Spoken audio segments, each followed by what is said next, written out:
नमस्कार दोस्तों, स्वागत है आपका राजकीय महाविद्यालय बाड़ी के यूट्यूब चैनल पर।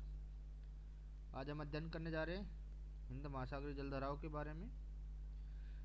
हिंद महासागरीय धाराओं पर स्थलमंडल तथा मानसूनी हवाओं का पर्याप्त प्रभाव होता है। हिंद महासागर उत्तर में भारतीय उपमहाद्वीप, पश्चिम में अफ्रीका तथा दक्षिण में ऑस्ट्रेलिया से घिरा हुआ होने के कारण धाराओं के स्थायी क्रम को जन्म नहीं दे पाता। उत्तरी हिंद महासागर में उत्तरी पूर्वी तथा दक्षिणी पश्चिमी मानसून हवाओं के कारण धाराओं की दिशा में साल में 2 बार परिवर्तन होता है।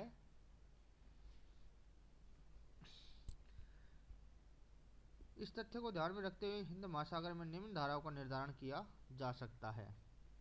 सबसे पहले है उत्तरी पूर्वी मानसून धारा। शरद काल उत्तरी गोलार्ध में उत्तरी पूर्वी मानसून हवाएं स्थल से जल की ओर चलती हैं, जिस कारण उत्तरी हिंद महासागर में अंडमान तथा सोमाली के बीच पश्चिमी दिशा में प्रभावित होने वाली उत्तरी पूर्वी मानसून धारा का जन्म होता है। यह धारा 5 डिग्री उत्तरी अक्षांश के दक्षिण से होकर प्रभावित होती है। इसके अलावा बंगाल की खाड़ी तथा अरब सागर में स्वतंत्र धाराओं का आविर्भाव हो जाता है, जो दक्षिणी पश्चिमी दिशा की ओर चलती है।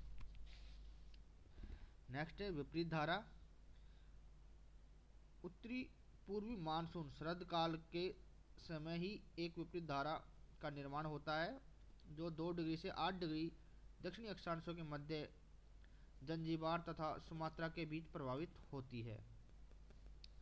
नेक्स्ट है दक्षिणी पश्चिमी मानसून धारा। ग्रीष्मकाल उत्तरी गोलार्ध में मानसूनी हवाओं की दिशाएं उल्टी होकर दक्षिणी पश्चिमी हो जाती हैं, जिस कारण उत्तरी हिंद महासागर का धाराक्रम भी उल्टा हो जाता है। उत्तरी पूर्वी मानसून धाराएं लुप्त हो जाती हैं और उसकी जगह पर दक्षिणी पश्चिमी मानसून धारा का जन्म होता है। यह धारा दक्षिणी पश्चिम से उत्तर पूर्व दिशा की ओर प्रभावित होती है, जिसकी कई उपशाखाएं अरब सागर एवं बंगाल की खाड़ी की ओर मुड़ जाती हैं। इस धारा के कारण शरदकालीन विपरीत धारा भी लुप्त हो जाती है। नेक्स्ट जल धारा विषुवतरेखीय धारा। दक्षिणी हिंद महासागर में मानसूनी हवाओं के मौसमी परिवर्तन का प्रभाव धाराओं पर अत्यंत कम होता है। अफ्रीका तथा ऑस्ट्रेलिया के तटों के मध्य 10 डिग्री से 15 डिग्री दक्षिणी अक्षांशों के बीच पूर्व से पश्चिमी दिशा में प्रभावित होने वाली धारा को दक्षिण विषुवतरेखीय धारा कहा जाता है। नेक्स्ट है मोंजाबिक तथा अंगुलहास की धारा।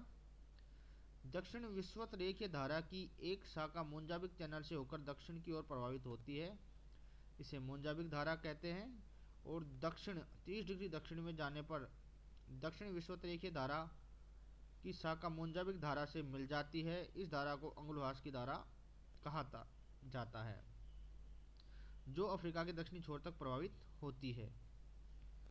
नेक्स्ट है पछुआ पवन प्रवाह।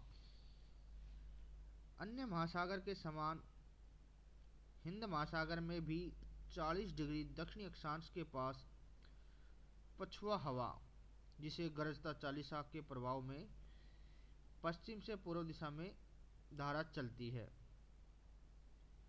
जिस पछुआ पवन प्रवाह कहा जाता है।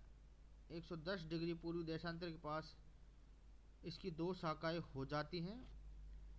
एक शाखा उत्तर की ओर मुड़ जाती है तथा ऑस्ट्रेलिया तट के सहारे पश्चिमी ऑस्ट्रेलिया ठंडी धारा के नाम से प्रभावित होती है।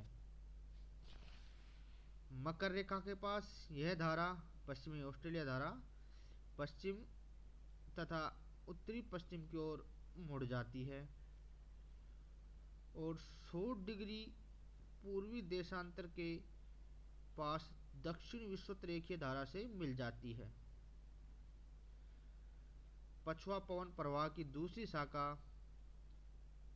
दक्षिण की ओर मुड़कर ऑस्ट्रेलिया तट के सहारे प्रभावित होती है। पछुआ पवन प्रवाह हिंद महासागर में 40 डिग्री दक्षिणी अक्षांश के पास प्रभावित होती है। इसी कारण इसको गरजती चालीसा भी कहा जाता है, क्योंकि जब ये प्रभावित होती है उस समय गर्जना करती हुई प्रभावित होती है। धन्यवाद।